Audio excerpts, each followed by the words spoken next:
Councilperson Felder, Here. Whitman. Here. Equangeli. Here. Vining. Excused. Germaine. Here. Lamore. Here. Mayor Clark. Here. Okay, we have several items, and I think that, I think Mr. Sell or Mr. Sell is going to start us off here this evening. Yes, thank you. Yeah, thank you, Mayor. I'm up here for a little while. Vince and I are going to make a switch somewhere during the meeting. The first item is to have our auditors from Plant Moran. Mr. Bill Bricky is the partner in charge, and he'll start out the presentation. They're here to present our fiscal year 2018 audited financial statements and the results of the audit. Thank you. Thank you, and good evening. As mentioned, I'm Bill Bricky with Plant Moran, and here to talk about the audit for the year ended June 30, 2018. With me is one of my associates, Ramzi Abdallah. And really, as part of your audit, there's 3 separate deliverables that we've provided. We have the comprehensive annual financial report, which is the large bound document.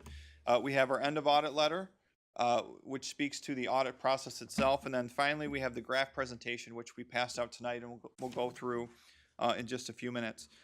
Before I start, the first thing I want to do is make sure and thank Ed Sell and his entire team. Obviously, he does a great job helping us complete the audit in an efficient manner, and we certainly appreciate all of his assistance. We are out here on location for 3 or 4 weeks at the city, sort of interrupting his day-to-day activities, but like I said, he does a great job getting ready for the audit every year. Our main deliverable to you as your auditors is our opinion on your financial statements. It's included in page 1 of the comprehensive financial statement. The city did receive an unmodified opinion, again in the current year, which basically means the financial statements are in compliance with all the rules and regulations. It's the highest grade or form of assurance we can provide. Also, always like to point out this: the city does continue to prepare the comprehensive annual financial report, which is more than required by the state of Michigan. So the city actually submits their financial statements to the GFOA, the Government Finance Officers Association, and for the 18th year is expected to receive an award for financial reporting. And to me, it really just shows the city's commitment to quality financial reporting and transparency. So we'll get into some of the numbers in just a second here in the graph presentation, but I do want to point out that the city really has done an outstanding job funding your legacy costs. So throughout the state of Michigan, legacy costs are a big burden for many, many communities. And, the city of Monroe has been really proactive in this area. And at June 30, 2018, your pension system was 93% funded, and your OPEB or retiree healthcare benefits were 89% funded. So there's not a lot of communities in the state that can say that they funded those costs. So again, just like to commend you for your actions there. So what I thought I'd do now is turn it over to Ramzi. He'll go through the graph presentation, and then I'll wrap up by going through just a couple audit-related items in our end of audit letter. Thank you. Thanks, Bill. I have to say I'm honored and excited to be the first one to use the clicker, the new presentation system. We watched every day. We'd come down during lunch and just take a peek at the construction, so we're excited to see the finished product of the council chambers. So as Bill mentioned, we do have some graphs prepared that are going to highlight some of the numbers in the financial statements. We're not going to go through the whole CAFR and every fund, but just wanted to focus on the general fund. So the very first slide represents the actual revenue on a budgetary basis for the last 3 years. You'll see that the bar is a little bit higher this year, so the total revenue for the general fund is up a little bit, but I'll direct your attention to the state sources number, which is actually where that number is higher this year. And there was approximately $2.2 million increase in that area related to the DNR Trust Fund grant for the development of the properties. And what we'll see is when we take a look at the expenses is that the expenses are also up for a similar amount. So you received additional funding from the state and that money was spent. So the revenues and expenses are both higher by a similar amount. Aside from that, general fund, the primary revenue source for the general fund continues to be property taxes, comprising 66% of the total fund revenue. The city also received $1.5 million this year in LCSA reimbursements from the state. So again, with that, to caution that number is calculated based on a formula that's set at the state level, and it's not really something that can be predicted too far in advance. So it's one of those things that we'd caution not to become dependent upon that level of funding from the state because it will change year to year. So moving ahead, on this next slide, we take a look at the total taxable value, and we've looked at this for a few years now, but it's intended to show the decline of property tax values that started in 2008 with the decline of the economy, and showing the slow and steady increase. Now, of course, this increase is limited in the state of Michigan because of Proposal A of 94 and Headley. So it's intended to show that it's going to take you till the year 2020 to get back to those 2008 levels. And this doesn't even factor in any property tax appeals. We all know that there's a big one out there pending, and any refunds of property taxes. So this is assuming a steady increase. It would be to the year 2020 until you're back at the 2008 levels. So now flipping over to the expenditure side. So similar to what we saw in the revenues, expenditures are up to $22.3 million this year in the general fund. The biggest increase in this category is going to be in the community development area, and you'll see that those expenses are up to $2.7 million. Again, that's where the development of the Michigan DNR Trust Fund grant activity is being recorded. As you noticed last year, when we were looking at from 2016 to 17, there was a significant increase in debt service, and that relates to the OPEB bonds.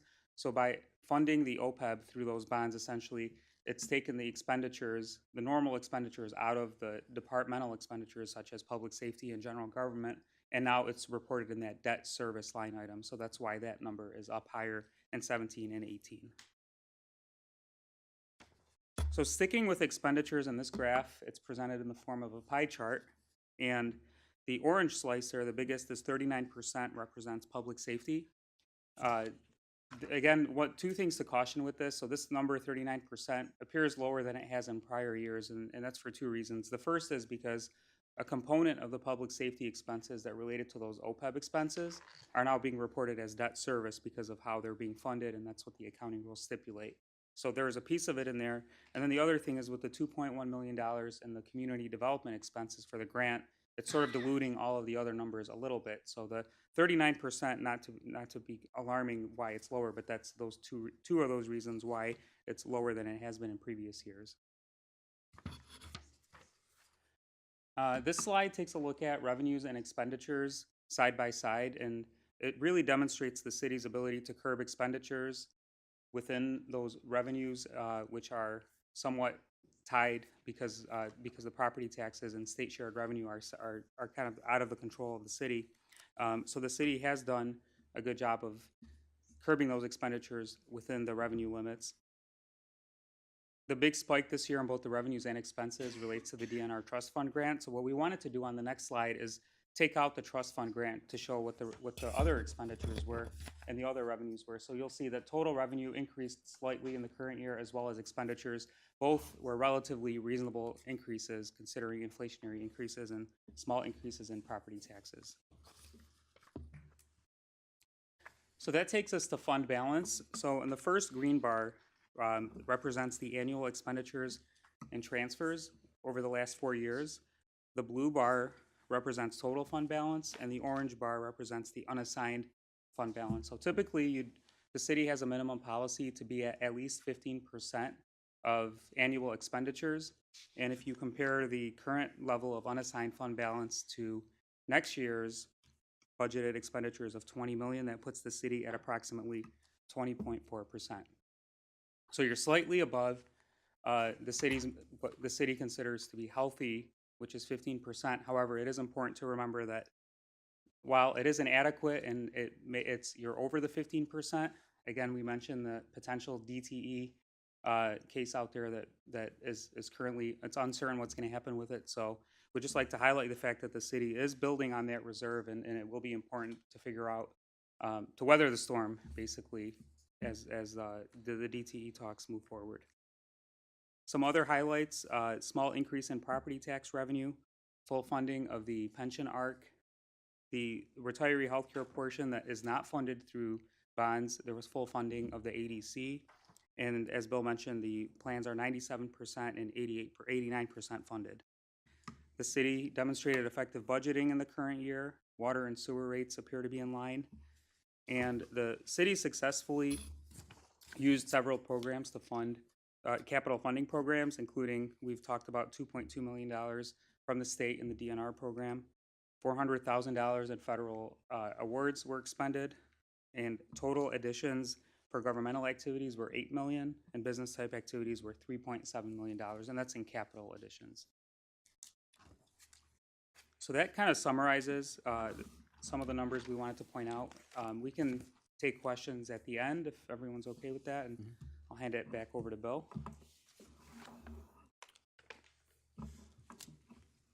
Okay, so just to finish up here with our presentation, I wanted to go through a couple items in our end of audit letter. Hopefully you received that in your package.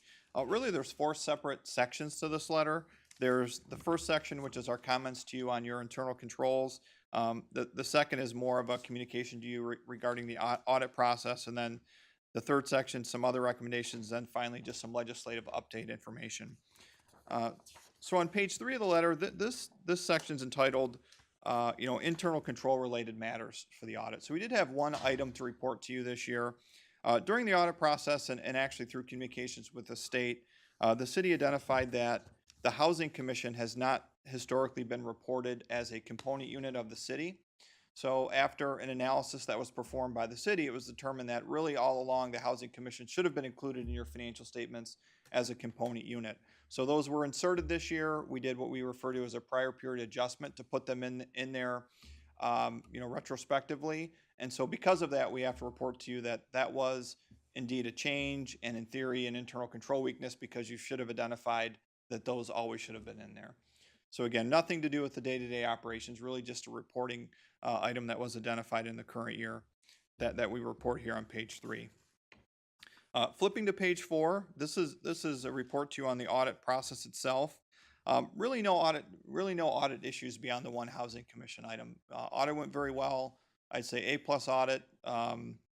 No problems. The only thing I do want to point out is on page 4, the city did adopt a new accounting standard in the current year called GASB 75, which really just changed the way that you report retiree healthcare liability.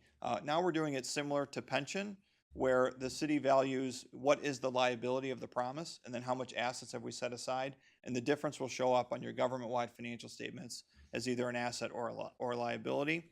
So that standard was adopted this year, and that was a required adoption. So the remainder of the letter, really, again, no audit issues in here that I'd like to point out.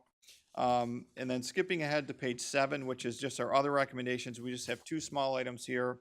The first will be just to remind the city that included in your general fund assets is $800,000 of land held for resale.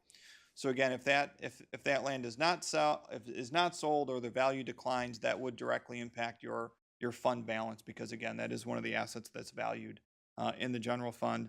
And then we just have a small comment here related to possibly reviewing your online banking requirements or your online banking procedures to make sure that there are proper controls in place. So the city does have internal controls internally as far as how bank transfers happens, but we've seen situations where the banks can help strengthen those controls. So it's something we've discussed with management, and they're going to work with your banks to see if there's a better way to put some additional controls. So just with all the issues with online banking and out there, we think it's something that should be looked at. The remaining items from page 8 to page 12 and 13 are really just legislative items that we've put in here. I don't plan on covering those in detail unless there are specific questions on them. So with that, we'd be happy to take any questions. Again, I know we covered a lot of information in a short period of time, but certainly we're always available if there's any questions about the audit. Thanks, Bill. I'll see if there's any questions from council to start off, or any review additionals. John? Thanks, guys, for the presentation.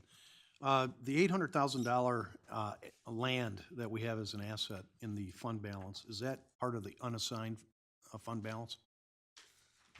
Would that be classified as unassigned fund balance? So it actually shows up in non-spendable. Non-spendable? Right, and it gets a little more complicated because you do owe about $700 and some thousand to another fund on that. So that's netted out, but ultimately, again, if you weren't able to sell it, you'd have to pay the other fund back, and the general fund would have to fund any loss. Other question, John? No. Other questions from council members on the audit? Brian? Yeah, as far as the Housing Commission is concerned, you said that we reported it differently in the past, or was it just we'd never reported them prior to and we're doing it all retroactively now, or? But we Correct. still had it on our books somewhere, is what you're saying? So so historically, the Housing Commission has not been reported in your financial statements. They've had their own separate audit. So they continue to have their own separate audit and issue their own financial statements. It's just that they were never incorporated into the city's CAFR. So there's a list of rules to figure out when a related organization gets put in. And you kind of tripped one on the control situation because of mayor and council's ability to appoint and remove board members there. So you'd say it basically didn't have any effect on our budget No, whatsoever? Okay. I'd say no effect. There's always been an audit. They've always been audited. They have their own report. It's just this, little nuanced rule, really letter of the law, always should have been included in the CAFR as well as their own financial statements. Thank you. Other questions? I'm fine. Bill, Rumsey, thank you. Okay, It's thank you. always a pleasure to see you, and you have a wonderful holiday season here. You too. Great, thank you. Yeah, thanks.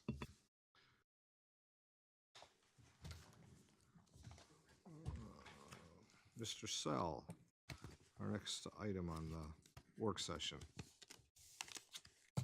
Next on our agenda is Loretta Lapointe is here, and she's going to help us. Yeah. It looks like and Lucy's going to come up. Parks and Recreation Master Plan, the proposed plan. Good evening. My name is Lucy Portman with Manning's Group, a community help you with Parks and Rec.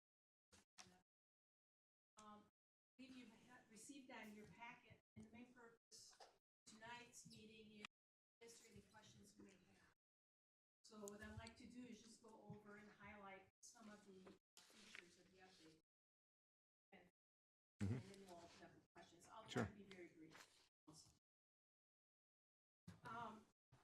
One of the things I really want to point out, and I'm sure you're well aware of, but I think we need to tell ourselves, I'm also a city resident.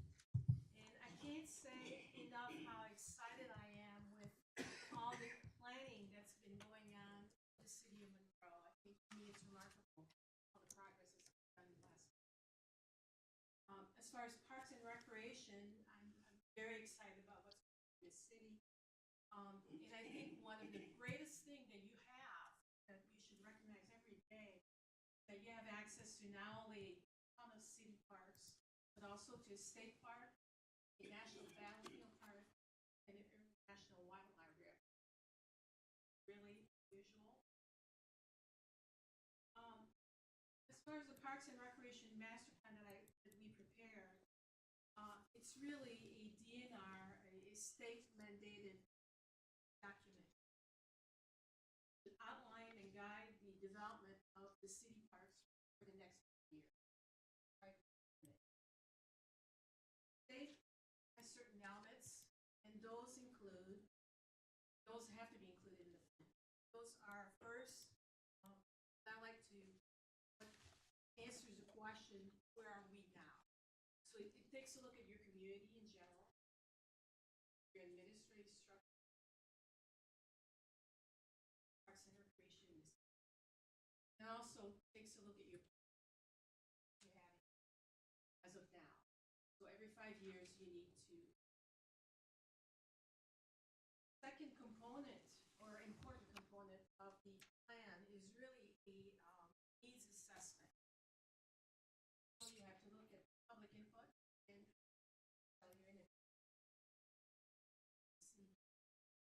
it answers the question, where do we want to be? Now, lastly, the third part in this planning process, how do we get there? Get there, you look at goals and objectives, and you outline an action. So briefly, in terms of the needs assessment, I really rely on the public input that included an online survey, which was done in August and September, for which we received about 155 responses, in an open house that took place in December. Both of these were really highly advertised with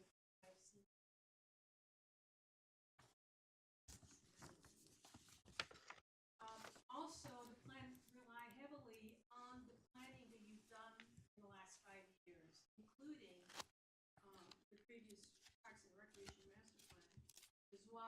River Raisin Heritage Corridor East and the, in particular, the master plan for the 6 city parks that happened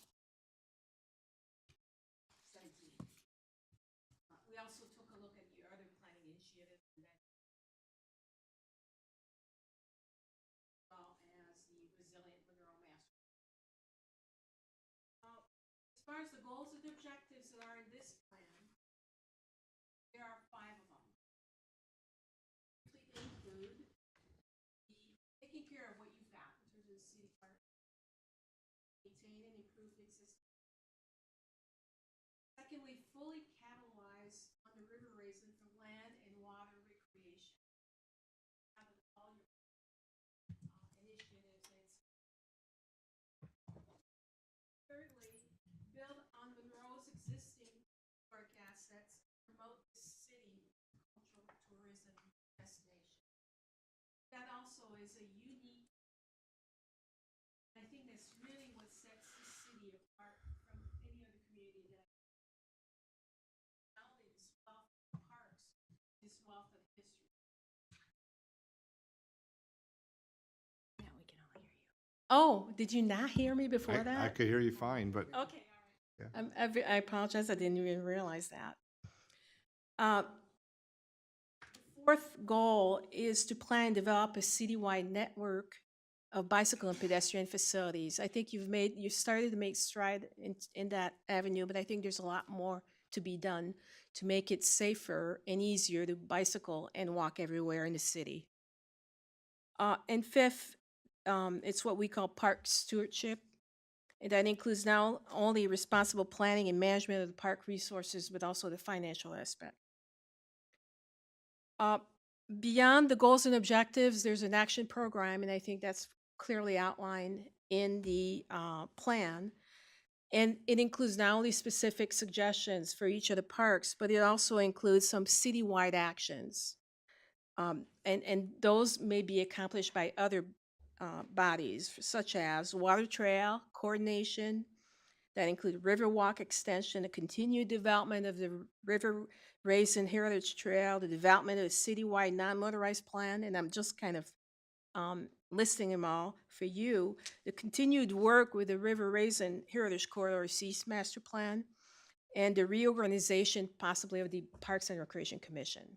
So with that, I just want to tell you where we are in the process in terms of finalizing this plan. It is currently available for public review. There will be a Parks and Recreation Commission meeting on this coming Wednesday, hopefully where we'll get a recommendation for adoption. And it'll come back to you in January for adoption on January 22nd. With that, I'm opening it up to questions and comments. very good. Thank you, Lucy. I'll see if there's comments from the council to begin with. Any thoughts? I know it was a lot to read there, but it was actually very enjoyable to read because just did a nice review of that. John? Thank you, Your Honor. Lucy, my questions really focus on the action plan. Okay. And the first comment that I have is one under Capachilli Park. You have, the recommendation is to install fishing stations. I was hoping that we'd actually have an opportunity maybe to develop a master plan for that park as part of the action program, is developing a master plan that integrates why the park is named Capachilli Park, maybe with some interpretive signage for the former mayor that it's named after. Right? And the possibility of reflecting some of the landscaping that's across the street in the park that's adjacent to the Mason Run. So it becomes more of a kind of visual corridor when you're coming into town, that landscaping on both sides mirrors each other. And under the time frame, there wasn't a short term or a midterm, at least on my copy, and I was hoping that maybe that could be a short-term project in the next 5 years in terms of at least the development of the conceptual master plan for it. The other comment that I have, and it's really nothing relative to the action plan itself, other than if we have the ability to reorganize it in terms of having all the short-term projects listed as a group, all the midterm and all the long-term, so they're not mixed. Certainly, we could, yeah. that's do a it very that way, simple so thing. we can really focus on the short term, which is like the first 5 years, so we know what projects that the city needs to accomplish, and then the midterm and the long term. Doesn't, overall, very happy with the plan. I thought it was well-written and well-constructed. Very nice job by everybody. Thank you. That's all I have, Your Honor. Thanks, John. I have a couple items. Even though I left my notes on my desk, I think it really ties a little bit to what John said, because I know we're talking about you had mentioned about the water trails and some of the, I was looking through it and I don't know if there's some references to certain other, DNR trust funds and that, but I know that SEMCOG has recently redone has videotaped all the water trails in Yeah, Southeast. yeah. And I thought if it was there, I missed it, but a reference to that, I think, as well as their park It was finder. happening as I was Yeah, finalizing, but it's yeah, it certainly, just but, came and out. also I was actually frantically trying to find that out this afternoon. Isn't there a new designation for the River Raisin as far as a water trail? Isn't the county, I think I heard something and maybe I'm wrong. It's going to be moving and fluid, there's no question, no pun intended, but but it is yes. fluid, but, because it is, the water trails mapping just came out and SEMCOG just recently put it out, as well as the park finder. And I think there's really some really neat information that we have on our parks there and across all Southeast Michigan. I know in discussions with related, which you talked about it with the national park, but also the foundation and how to access the water through the kayak and kayak rental. And with the way there's still the rocks that, from where the Winchester Bridge is up into the downtown. And I think it follows a little bit to John's point there, that planning for Campocelli Park is the opportunity to actually canoe, kayak up the river. Without having to portage if there was a. Isn't there quite a drop at Capicelli? Yeah, now? there is, but Yeah. but I think there's a way to manage that, especially when we're talking about fishing and stuff like that. I think it comes in as you said, like a kind of a start with a plan process of that. I think there's going to be greater accessibility there from the development around the corridor plan, but also the national park, the Frenchtown settlement. And while you might have it on the other side, it might get you to the lake, but you might get people down because, or I should say up the river. And of course, then the sort of homesteads there, which of course has connectivity to the information related to the War of 1812 and Winchester. So I think there's a way to work that plan that John talked about. I was just thinking about access. I think putting all those thoughts in a plan and references to the items I said as far as what may be out there. But you're right. Every week there's something new coming out, and it's tough to keep up with that too. So I But appreciate will, it. thank you for pointing that out. I'll mention the effort that's been going on about photographing for the river. I think that's, Yeah. but I would like to point out though, if I can, Mhm. that I think there's been a lot of desire to access the river, but I think that there needs to be coordination Absolutely. with all the agencies involved. I mean, I mentioned the county. I think they are interested in, they have done a water trails plan, as you know. It's a beginning of something. And I think I've heard also of National Park or National Battlefield trying to find a access by the current visitor center. I think it's important that we all kind of get our minds together and coordinate where does it make sense to have those access, Absolutely. to not double, the effort. I think that's highly important. Very good. Other questions or Andrew? Well, while we're on the topic of non-motorized transport trails, Yes. let me just bring it to bicycles. I think the survey especially echoed the sentiment in the city that there is a large demand for bicycle trails and that those are one of the most utilized assets that the city of Monroe has, and one of the biggest areas for development. Now, as we talk about bikes in our parks and putting perhaps bike racks at the trailheads, we also have to, it sort of bleeds into the downtown master plan of how bikes can be viable there, because currently we don't really have bike racks in the downtown. If you shove your bike in your car and drive out to a park, sure, you can ride it, but you can't really go in between anywhere. And there's no real safe way to do so. And I know that we're talking about the possibility of some bike lanes, in the downtown as we move on with things here. But I think it's important that you guys are discussing this and that council is aware of how we're going to implement this with the downtown master plan and the bikes that we're going to put up there in terms of non-motorized transport. It's great to have bikes at bike racks at trailheads and in developing these trails. But if there's no connection to the downtown and you can't get anywhere, you've only done half the job. So Very good. I think that definitely is an area of improvement that the survey. And I'm very much for non-motorized trails all over the area. And I would like the council to start thinking about all these people that are currently using your streets and do not have, it's really not safe for them because they don't have dedicated way to do so or recognized way.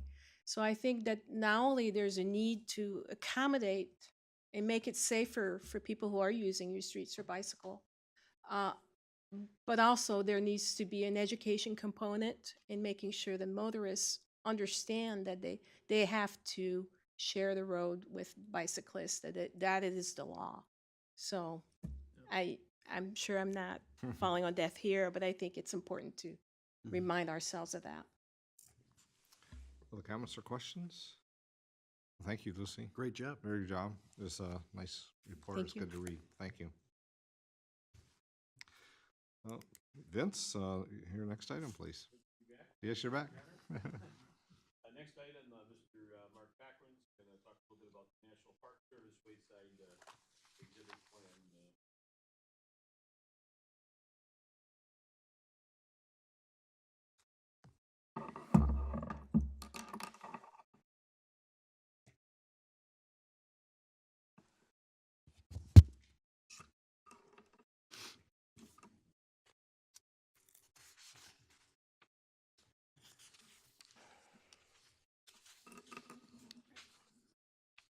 Good evening, Mayor, City Council, Mark Cochran, Assistant City Manager and Economic Development Coordinator. Just be here before you this evening to talk about the National Park Service beginning to plan the wayside exhibits along within the area of the Heritage Corridor. So this is really a sneak peek. As you know, most of the land that's within the Heritage Corridor is owned by the city. And so as Scott, Superintendent of the National Park, and his staff began to prepare for the educational wayside exhibits to educate visitors and the public of the significance of some of the sites within the Heritage Corridor. We're starting to think about what is the mechanism to give the Park Service permission to install those on city-owned property. So the maps are kind of small, but I'm going to go through them the best that I can. Particularly right now, we're focusing on the area of the Heritage Corridor or the Heritage Trail extending west over to the Mason Run property near the Sidetrack Saloon right now. And so what we're looking at as soon as possible, likely in the spring, is to install what are monuments to exhibit where the original French claims were. The monuments, you'll see an example of those later in the presentation, but they're markers that will actually go in the concrete or in the asphalt along the sidewalk or the trail to demarc the boundaries of the original French claims and show the names and the number of the claim, as well as wayside exhibits along the trail to talk about what the significance of the particular claim or the area in the Heritage Corridor is to the battles of the River Raisin and their aftermath. So very hard to see, especially on your small screens at the dais, but the green arrows mark where we're proposing to install the monuments and the sidewalk, and then the yellow areas show where the wayside exhibits will be installed. And so I'm just going to kind of go through this quickly, but you can see the lines showing where the different claims were and where the monuments will go as we head west to east toward the National Park existing visitor center.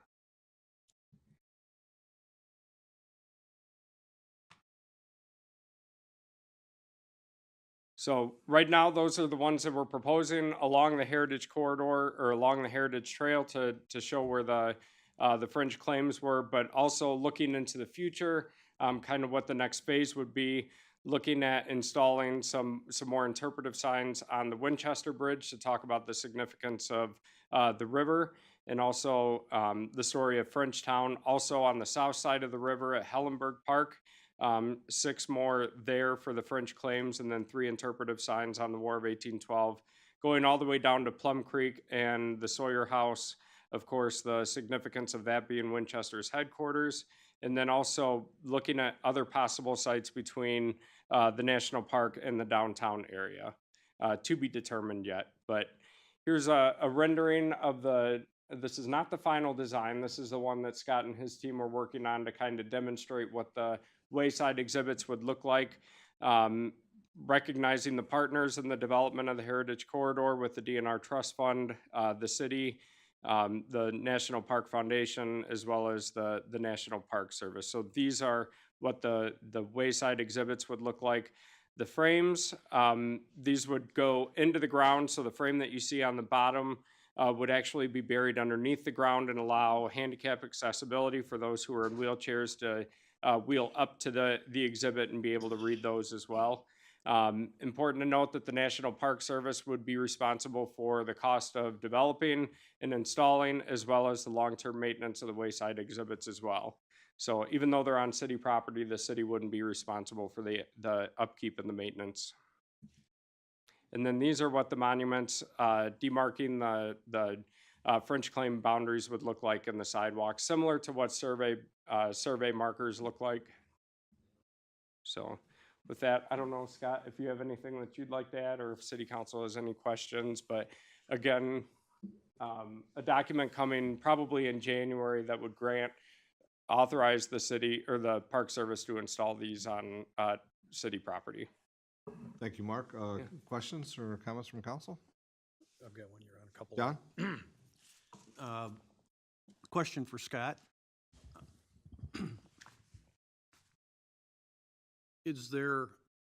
Would there be any restrictions? I'm thinking interpretive signs that are not battlefield related, but that would be for other city parks. And the example I gave was Capachilli Park. Is there any restrictions that the city could use the same type of framing system, so at least the interpretive signs in the parks and the right-of-ways all have the same appearance? Yep. So Scott Bentley, Superintendent of River Raisin National Battlefield Park, and thank you, Councilman. No, absolutely not. Happy to work with Loretta and the City Parks Department, and we have the design. Be happy to provide that, and could be used anywhere in the city that you would like to. Okay. Other question I have is any opportunity within the wayfinding format to have a QRS code that could be linked to a website that would have audio, so somebody on their cell phone, if they really wanted to get more engaged in the interpretive process, could stand there and listen to it, because some of the parks are going to that system now. Yes, absolutely. Actually, we pilot tested such a thing with OnCell over the last couple of years, and so there is an audio tour that we developed with that, and so that can be incorporated in other signage throughout the city if the city were to desire to do that. Why don't you explain that to council?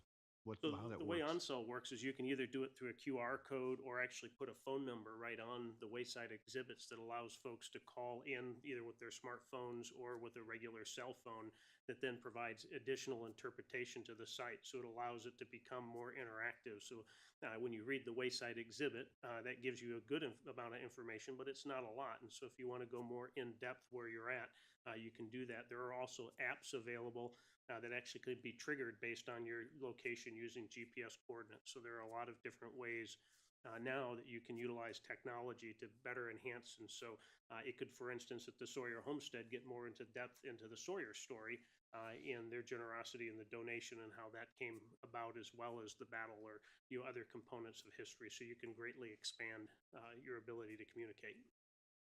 Yeah, just to give council, I happened to come across one where a teacher was giving a tour for like about 15 students, and she had her iPhone, but then she had the plug-in for the speaker. And she just held it out, and the kids could hear the audio, the interpretation of the historic site they were looking at. And I thought that was pretty cool. Yeah, and they usually have sound effects, so it brings it alive. With It's it, much yeah. more interactive. Yeah, Okay, absolutely. thank you. You bet. Other questions or comments I had, from council? Looks good. Looks forward to Really seeing that good. come in the Yeah. first of the year. That would be wonderful. Thanks, Mark. Thanks, Scott.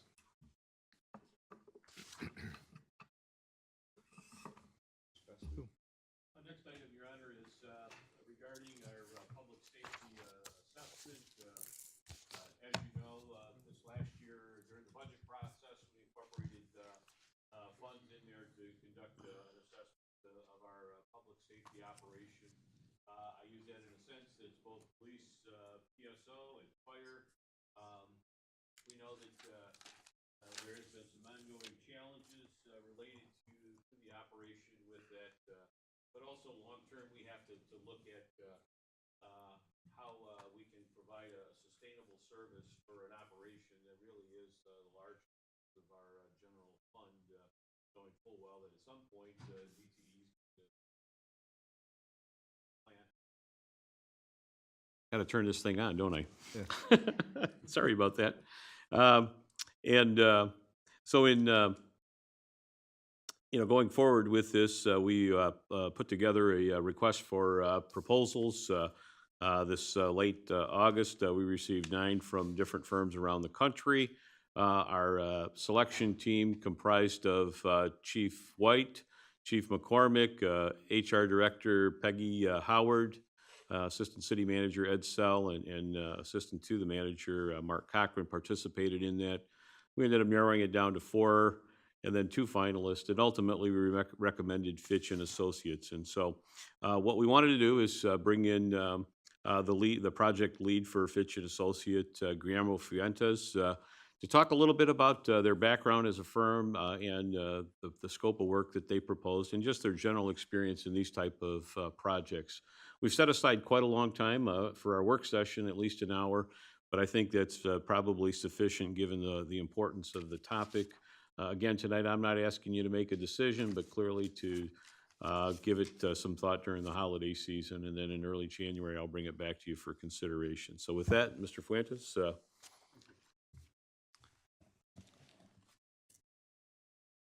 Welcome. It should be green. Go. Mr. Mayor, council members, thank you for having me tonight. A little bit about our firm, and then I'll just kind of walk through what we try to expose in a document in response to the request for proposal. Again? Hello? I don't know if it worked any better. Didn't work any better. He's running back and forth. You continue. And I'll he'll continue. help, yes. Our firm, Fitch & Associates, just on the way of background, our firm is the largest emergency services consulting firm in North America. We have worked in every state in the United States, in every province in Canada, in every continent, and 23 countries around the world. We really specialize only in the public safety forum, which distinguishes us from many other firms that work in a little bit of all government aspects. We really only focus on public safety, which means dispatch, police, fire, EMS. So really that's our scope of work, and we have done so for over 35 years now. The founding partners started this 35 years ago with an objective of really improving the understanding of public safety, and in many ways we've done much more than consulting. We do a lot of seminars. We are faculty members of George Washington University. We spend a lot of time in the public safety spectrum. Our objective in that is to really help people distinguish each level of responsibility in public safety.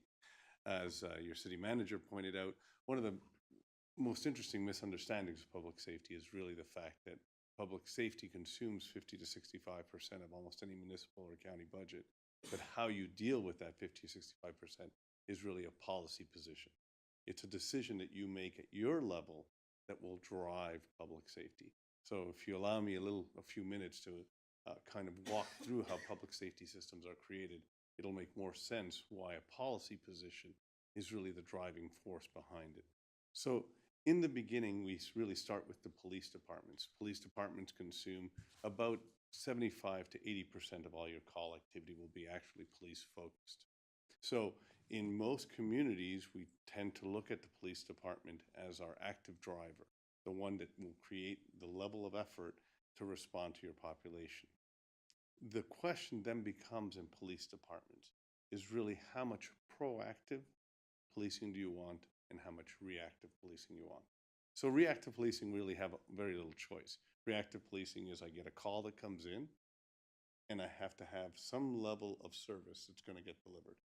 And throughout this process that we will talk, when we do these engagements, we're considered a high engagement firm. What that means is we spend a lot of time with all the members at your level, at the chief's level, at the ground level, really walking through what this means. Because even at risk level, at the level of I have a call and I have to attend, there's a policy decision to be made. How fast you want to attend is going to have a cost factor and a risk factor.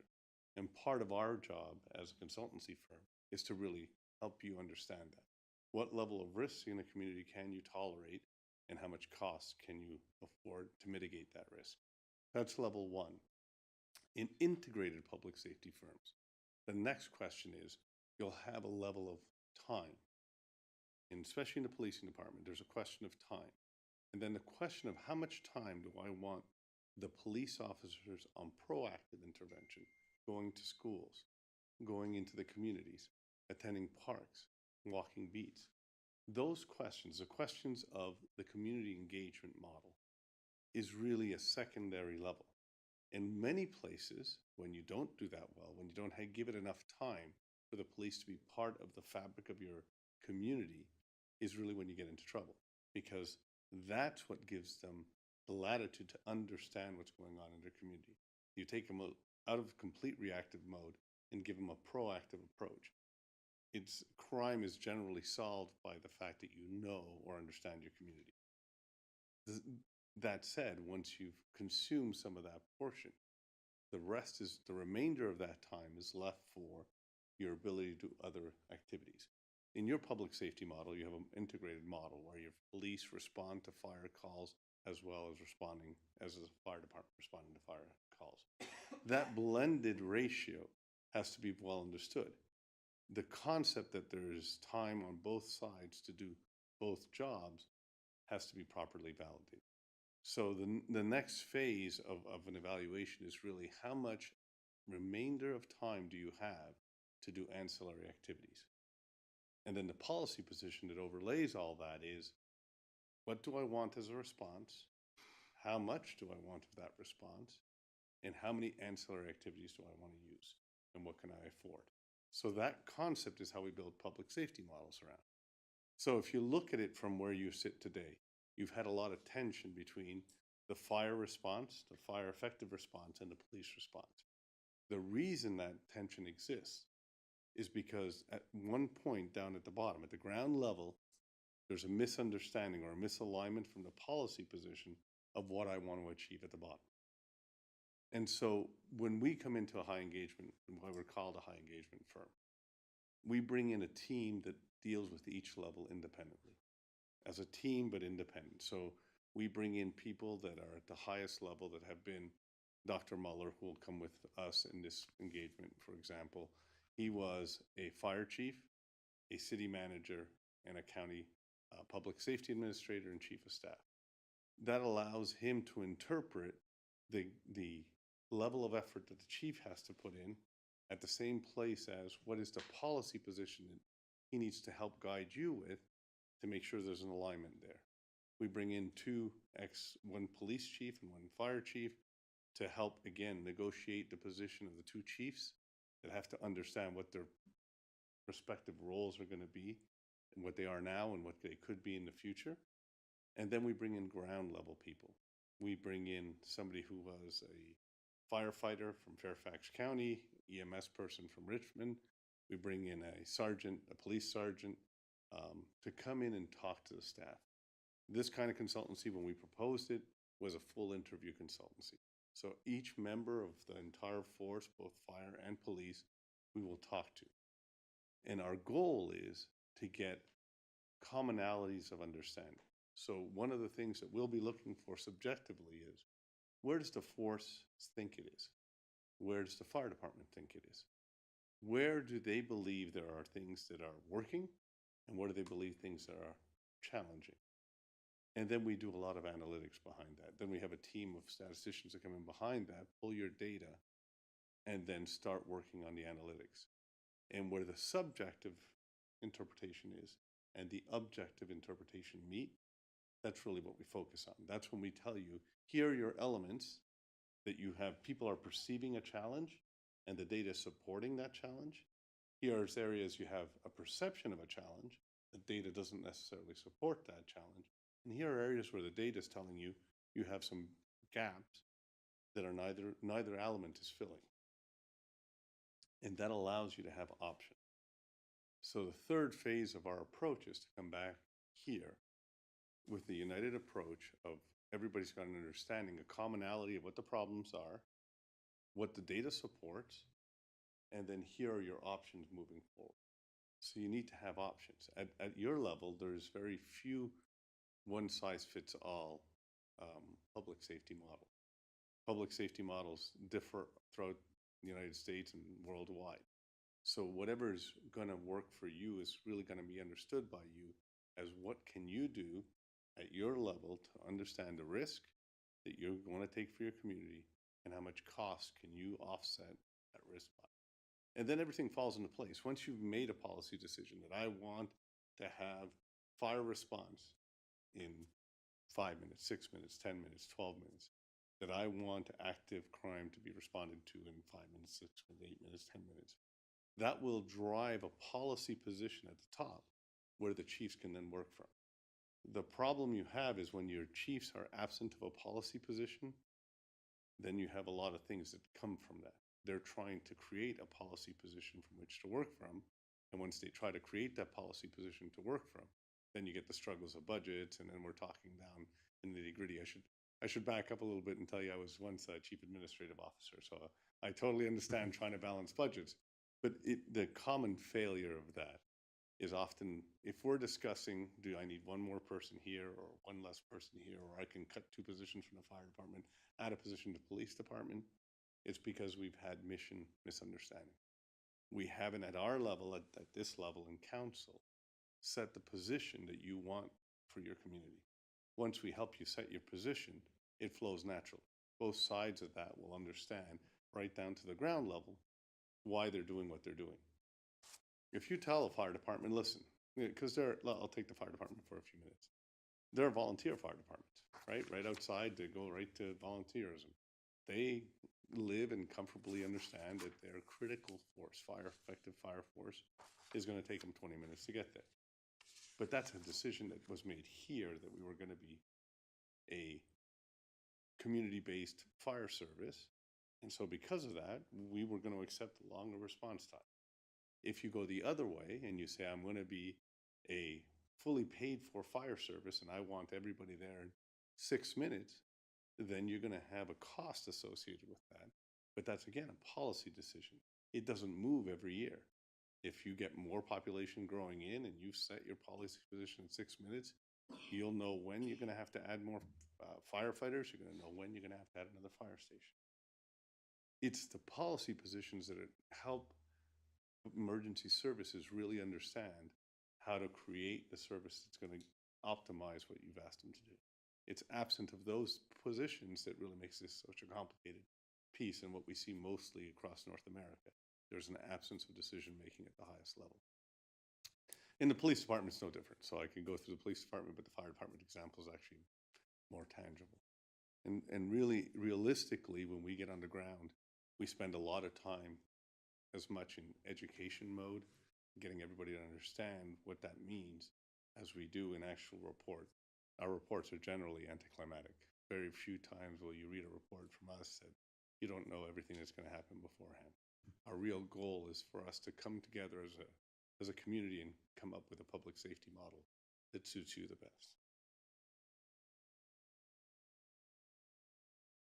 I'll start and see if there's questions, but I'll maybe Mr. Pesto, if there's anything further that you have before. No, I think that this. Bear Yep. with me. Hit that No, I button. think a part of it is trying to establish what our policy objectives are. I mean, been here 2.5 years, and we see them a little bit here and there, and I think, as Mr. Fuentes indicates, is you've got to start looking at and formulating what is it that we want and how do all of these public safety components fit together into that policy development and which goes along obviously with the budget. So, from our end of it, we were comfortable with recommending Fitch for that basis, is that they recognize in many ways it's not a one-size-fit-all. It recognizes some of our differences here in Monroe related to some of the risks that we have with different aspects, whether it's the I-75 or river, railroads, port, you name it. So the fact that they recognize not every community is the same and fits the same model. So for those reasons, I think it was an appeal to us in recommending Fitch and Associates because as a manager, again, it's getting the consensus here that we need, I think is important as we go forward without having these battles go on and linger. I'll see if there's any questions from council, and I might have a question myself. I'll see if right off with council. John?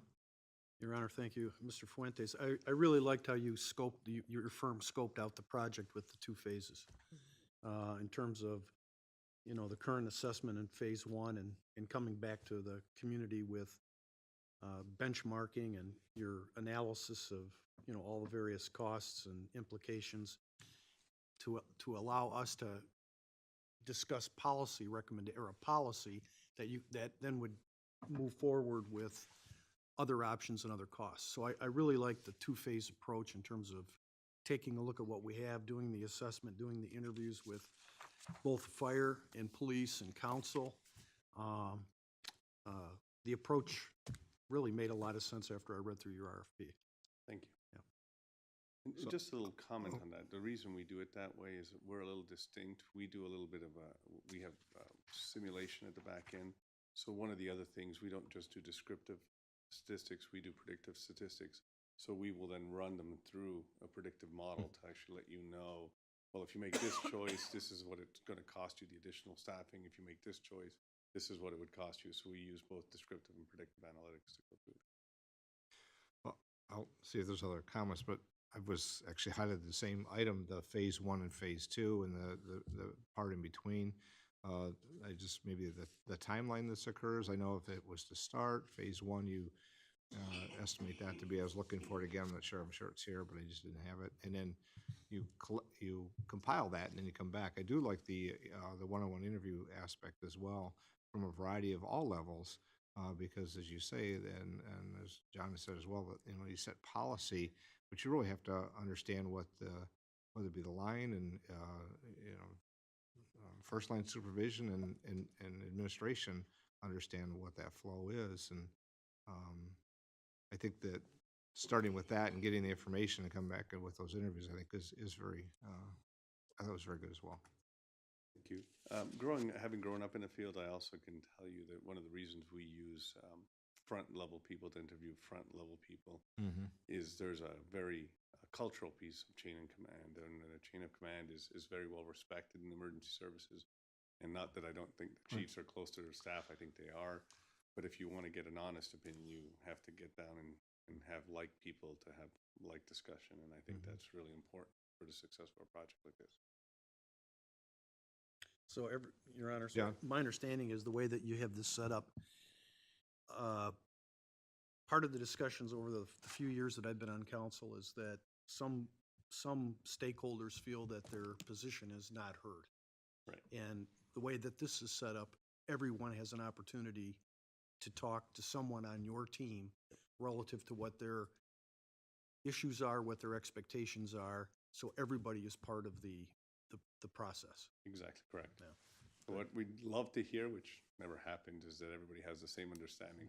But generally, we get themes. What comes out is you'll have 4 or 5 or 6 themes that we can then report back to you and say, listen, these are the themes that are running through your systems. These are the ones I think you need to work on. Here's what the data supports, doesn't support, and then we can move forward from there. I mean, as a council, based on our audit presentation, that was without the, without the pension and the OPEB, we're at 39%. When you add those in, historically, we've added them in, and they've been close to around 55 to 60%.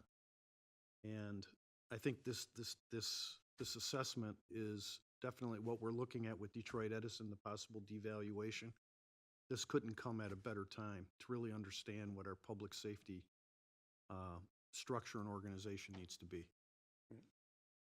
I think it is a critical time in not knowing the outcome of that, of the evaluation, but even not knowing that, whether it's settled a year or two or longer, or if it comes yet again later, we don't really have, in my opinion, we don't have time to wait. And this does come at the right time. It does come at a time when we have these other things that are on the horizon. We understand the long term, 20 years out, we know what that outcome will be. We don't know the immediate outcome on the valuations in that process.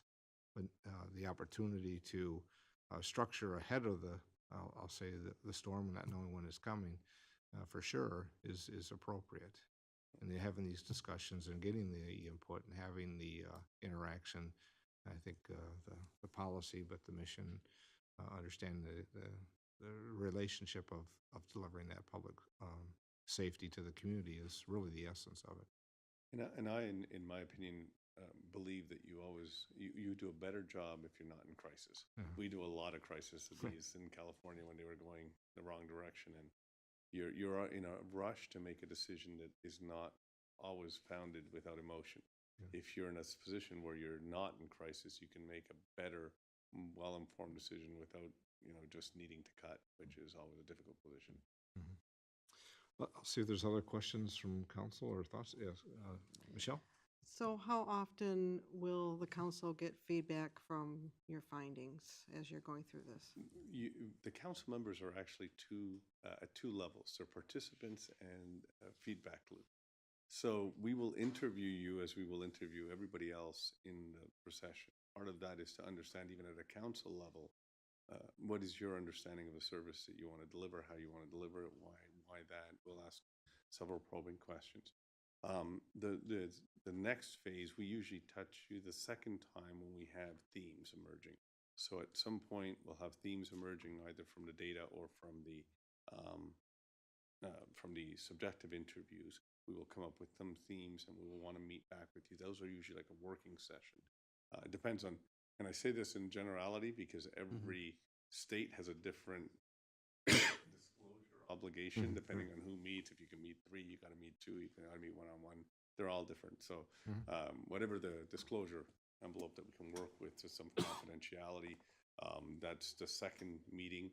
And in that session, we really start to work through, here's the ones we need to focus on. Then we come back one more time before the final, which is really, these are the options we're developing based on your feedback. The second work session, what we had inputs from the chiefs and the ground level of what is doable.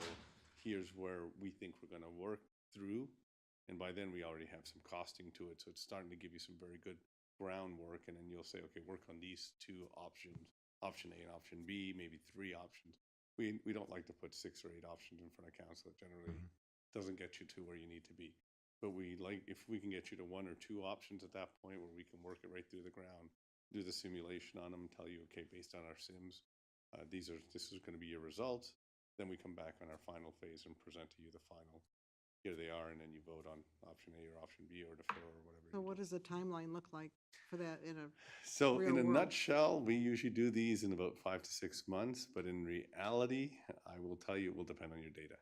The hardest part of all these, because we are such a analytic firm, it will depend very much on the quality of the data when we pull it. If on the outside, if the 5 or 6 month may get delayed another month, but it wouldn't be much more than that. I've seen it as bad as 90 days on data collection, recovery, because what we don't want to do is give you a simulation based on bad data, and then all my predictive models are going to be bad. I'd rather work harder at getting it right on the predictive side, on the data side. So what you'll see is usually there's a big the beginning is pretty active. where we're doing all the interviews, pulling the data and all that. Then there's a lull, about a month or two, where there's a lull where we're working on the data. Then there's a part where we meet again, start talking about what your options are. You go away for a month, work on those, come back, and generally are pretty close to the finish line by then. Thank you. See if there's other questions. I will also say within the RFP here, the list of personnel and the background and what their, I'll say not just their credentials, but just the narrative of what their were stated, I thought was interesting, but also impressive. You talked about the data and analytical work, but also the frontline people as well as the, I'll just say, more administrative as well. So I think it was a good combination. Yeah, I agree. Vince? If I may, Your Honor, through that, the second interview, we actually had the police and fire EMS leads on there, and I think I'll speak for the group, but I thought we found that team very engaging, much more comfortable to have a conversation with, and I thought that was an important aspect of it. The other thing that I from the first interview that I came away with, and I think this is phenomenally important, is we'll do the study, but it doesn't end there. Circumstances change, and I'll let Mr. Fuentes talk a little bit about that, but you come back and evaluate, how's this working? Where may we need to tinker with it? If there's some else event in the community or circumstance that require another look-see, at least you've got the base foundation of information in place to go through that. So We do a lot of that for the communities, because the hardest part from a data perspective is getting the metadata structure properly. So cleaning up the data so that I can use it is the longest part of data, right? It seems intuitive, like numbers are numbers, but they're not. They come in all different forms and formats, and us being able to string events together so that we can use them to evaluate is the hardest part. So once we've done that, subsequent, many of our clients come back and say, hey, listen, we want to tweak this. Could you take a quick look? We want to put a station here. Could you run the data and give us a quick look? So because we already have the data, adding to it and the structure's already there, it's relatively straightforward for us to do. So we do quite a bit of the add-on work for that. I think the other thing that's interesting on the way the proposal was presented, and I think it goes back to how the RFP was structured, the request for proposal, is that we'll be looking at police, fire, and EMS, and then also, in addition to that, we'll be looking at the potential for other jurisdictional cooperation opportunities, either with the townships or with the sheriff's department. Maybe you can comment on that. We're seeing it more and more. Actually, emergency services, self-contained emergency services are very expensive. So you need to look at the opportunities to, whether it's partnerships, whether it's just the way you do your deployment on your borders, whether it's the fact that you're going to sell services to other communities.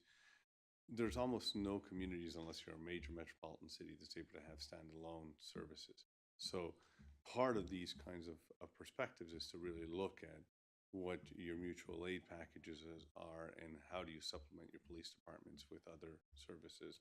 And EMS, the private aspect of it, of course, is always in play. So we always have to look at that as well. What does that mean? What kind of role do you want to play with that? How does that support or not support your communities? Vince, and I want to next steps that you're looking for. I guess also the council, if there's any other comments or particular questions or concerns. Obviously, the city manager is. This is our work session to have this discussion. We're not deliberating on a decision that comes at our follow meeting, but give city manager, I guess, any concerns or thoughts or maybe is now is the time. But Vince, your kind of timeline or you're looking at? Well, I thought, part of it was this introduction tonight, and again, for the council to contemplate whether you want to go forward with it or not. I think it was important to hear the message that you are the policymakers and you play a phenomenally important role in seeing that this succeeds or not. So I think that was part of the other intrigue that we had with Fitch and Associates, is recognizing that the policy decision really is where this is going to determine whether it's successful or not. And that requires the full engagement of the city council. I can't remember, I was talking earlier today, yeah, you have to have 5 votes for, uh, a contract such as this, but I would prefer to have consensus because I would like everybody's engagement if we're going to do it, that we're all part of that process, so. I don't think we can afford not to do it Yeah, at this point. I kind of think that way as well. I just gonna, we've had discussions of public safety this council, but also councils in the past, and I think we're working our way through things. But and we did have a kind of I don't want to call it assessment. We had information and some kind of start to that. I think this gives a whole different perspective. I think that the volume and the realm in which it needs to be done as we move forward to, again, about service delivery to the community and how do we do that and effective, efficiently, and meet the needs of the community. I think, John, I agree. I think it's how do we not do this and at this time? So, I agree. other comments? The last Vince? piece, Yep. if I may add to it, is much like what we do with our other contracts where we do put, request approval and then put a contingency amount. I do think that I will recommend that.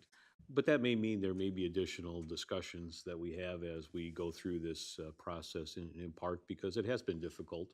And there may be a need for additional conversations and dialogue and education, if you will, in some cases. So I'll put that in the proposal for your consideration there on January 7th. But I don't want us to shortchange ourselves with the service that we may need in making a very informed and deliberative decision. So.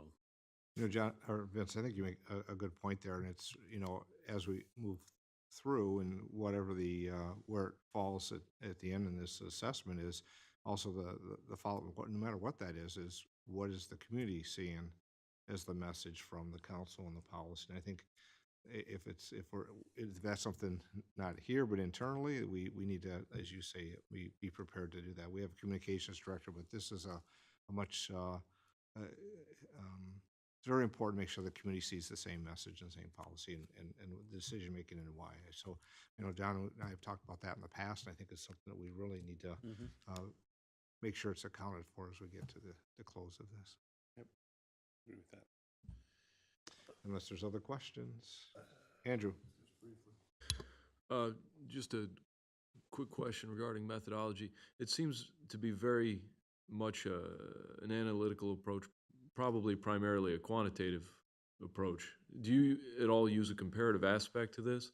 I understand it seems very valuable to have the uniqueness of approaching each case individually in assessing that individual case and the desires of the governing body of whatever municipality it may be and the goals of that organization.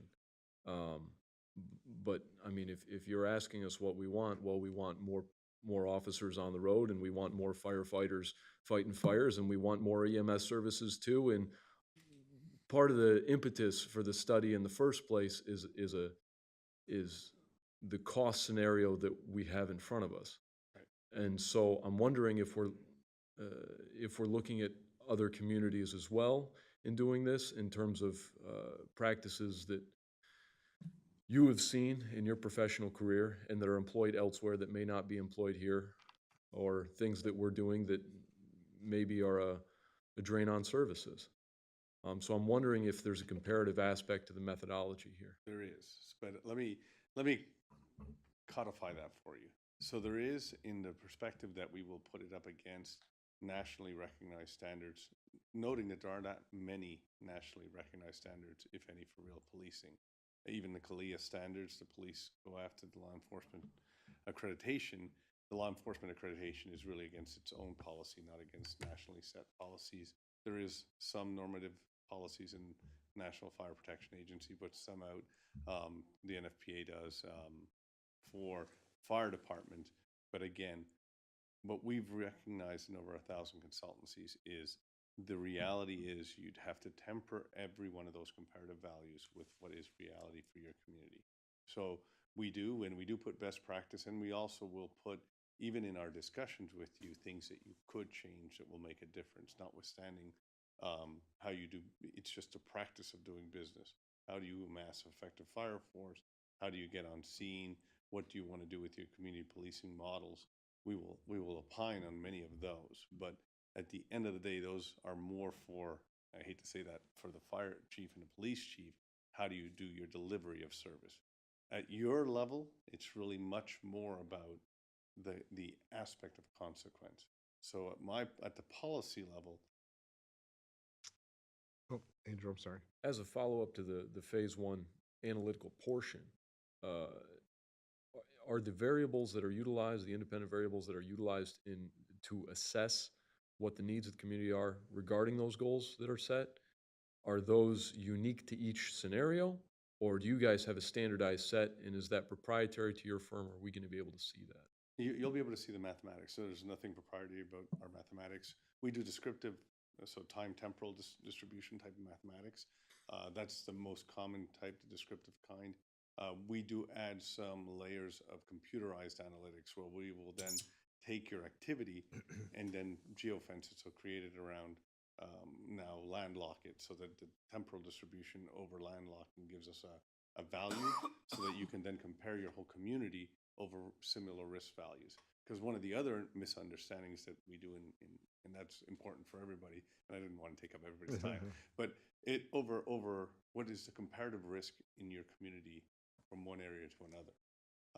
And so we break it down, your whole geography gets broken down into grids of 1 kilometer grids, and then we give you both your prime risk and your fire risk over each one of those, so that when you make a community decision, it will actually come over envelope of GIS, so that you can actually look at where your risk values are, if that matters, and how you want to staff them. Do you want to have different response for different risk values? Those are all policy decisions. So how much do you want to staff to what kind of risk? That's your decision.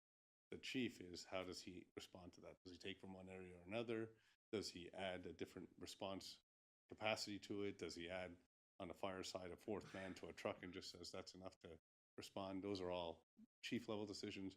How you deal with risk and how much you want to invest in diminishing that risk, that's your decision. Well, it seems like John? there seems like there's a lot of information that'll come out of phase one. Yes. Now, the question I have, and it's primarily both for you, Mr. Fuentes, and for Mr. Pastu, when we have that meeting, is that meeting a meeting that we have to dedicate 2 or 3 hours to really get through all of the information and understand what it is? Yes, they're usually a morning, afternoon, again, it depends on, I don't know what your rules are, but we usually spend it like a workshop. So we run through all the data that we ran, all the subjectives, because I should correct that. The first phase, we also do all the interviews. So all the themes will also be outlined. So what is everybody thinking is almost as important as how your system's behaving. So the fact that your data will say X, Y, or Z may not be at all an indication of employee satisfaction or how your employees are responding, or if they think their role is the right role. So you may have a total disconnect. The fact that they get to the calls, especially in emergency services, I should say that up front. In emergency services, the level of response is almost disconnected to what position you put them in. They understand that they have to go if the bell rings. It's all the other things that you may be suffering from that you won't be able to measure, that we need to measure subjectively, not objectively. Comments, questions? It's absolutely critical we do the study, and I'm looking forward to proceeding. Information, and the process sounds very Interesting. interesting and of course engaging, which I think is what gets results. Other comments? Thank you for being here. Very nice presentation. Brandis, Chief McCormick's going to assemble the team and just introduce themselves. Ed, Mark, you can.